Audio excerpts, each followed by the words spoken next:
धर्म से नहीं बोलना चाहिए और गुरु को वाद विवाद में हराना भी नहीं चाहिए।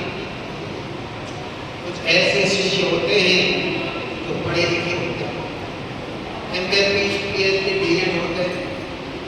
गुरु तो भाई इतना पढ़ा लिखा नहीं है, गुरु तो अंतर्ज्ञानी, उसने तो सब कुछ पढ़ लिया है। व्यवहार में भले ही डिग्रियां ना हो, लेकिन उसको अंतर्ज्ञान है।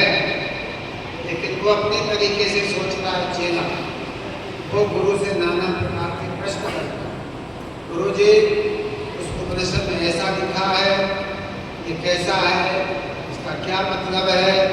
मैंने गुरु जी को भी बोलना चाहता है, परीक्षा लेना चाहता है। तो गुरु निर्जित वादता, वाद विवाद में गुरु को जीतने का प्रयास करे कि मैंने बड़ा ज्ञान की बात कही है। गुरु जी चुप हो गए, गुरु जी ने उत्तर नहीं दिया, शायद गुरु जी को इसका उत्तर नहीं आता। ऐसा भगवान कहते हैं ये नहीं ठीक है, वाद विवाद करना ही नहीं चाहिए। जो सच्चे शिष्य हैं, सद शिष्य हैं, कभी वाद विवाद नहीं करेंगे। जो कच्चे हैं, अहंकारी हैं, घमंडी हैं, वही गुरुदेव के सामने ज्यादा बोला करते हैं। और जो विनीत होते हैं, उनकी हिम्मत नहीं होती गुरुदेव के सामने बोलने की, और बोलना भी नहीं चाहिए। जितना गुरुदेव पूछे उतना ही जवाब शिष्य को देना चाहिए। तो भगवान ने कहा यहाँ भगवान सदाशिव ने कि जो ये सोचता है मैंने वाद विवाद में गुरु को परास्त कर दिया, हरा दिया, ऐसा शिष्य जो है ना, एकांत में निर्जले देशे, जहाँ पानी भी नहीं है, राजस्थान के बाड़मेर की तरफ, निर्जले देशे, जब पानी का कोई टोपा भी नहीं, भवेद ब्रह्म राक्षस, ब्रह्म राक्षस हो जाता, क्योंकि गुरु की अवहेलना की।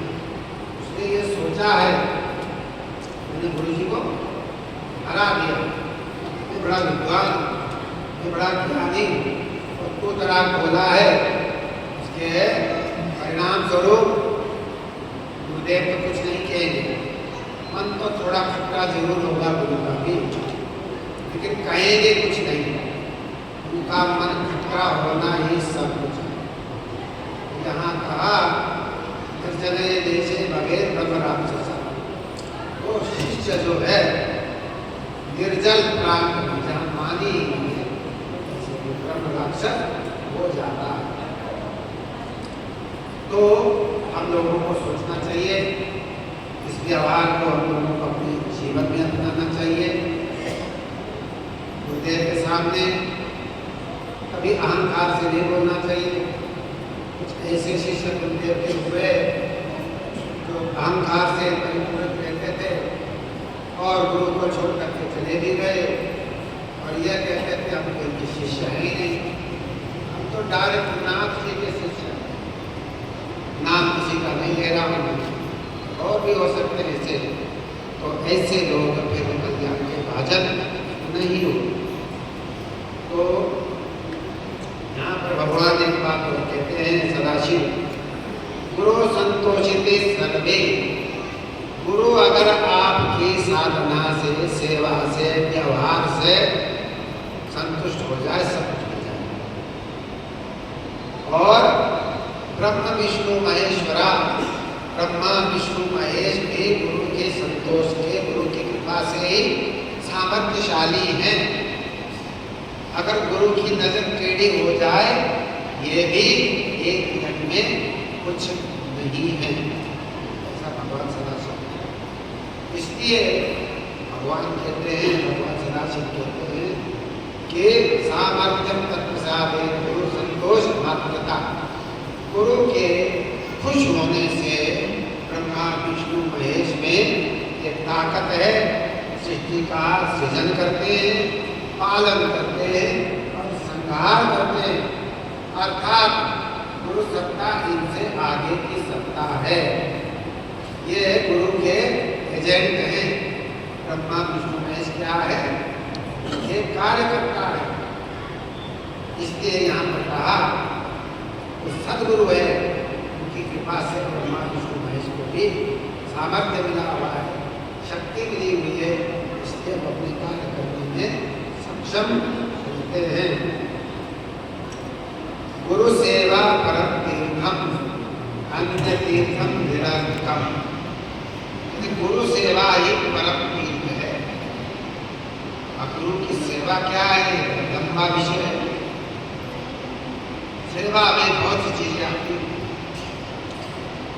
गुरु के है ना आसपास गुरु की शरीर की सेवा करना, गुरु के कपड़े को स्वच्छ रखना, कमरे को साफ रखना, ये भी सेवा हो गई। कपड़े धोना, पैर दबाना आदि आदि, ये तो सेवा हो। और गुरुदेव की दूसरी सेवा है गुरुदेव के बताए हुए मार्ग पर चलना, मुझे मंत्र जाप और ध्यान को करना, ये भी गुरु की परम सेवा है। आप कहीं पर भी हैं दुनिया में, अगर आप बैठ करके वहाँ गुरु के दिए हुए मार्ग का पालन करते हैं, मंत्र जप और ध्यान करते हैं, तो आप वहाँ बैठे बैठे ही सेवा करते हैं। गुरुदेव को सब याद होता है कौन कहाँ पर क्या कर रहा है।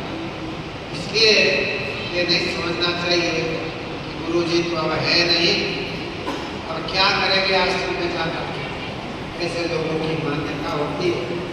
जबकि यहाँ गुरु गीता ने कहा गुरु व्यापने परमात्मा है, गुरु को व्यापक सकता है, गुरु परमात्मा है, तो कभी उनका लोभ नहीं होता, तो अपना केवल रूप बदलते हैं, चिन्मय स्थिति में आ जाते हैं, अभी स्कूल में रहते हैं, फिर वो ब्राह्मण स्थिति में आ जाते हैं। तो इसलिए शिक्षक कहीं भी रहे वहाँ बैठ करके अपने गुरु का मंत्र का जप करे, तो वो भी गुरु की सेवा ही कर रहा है।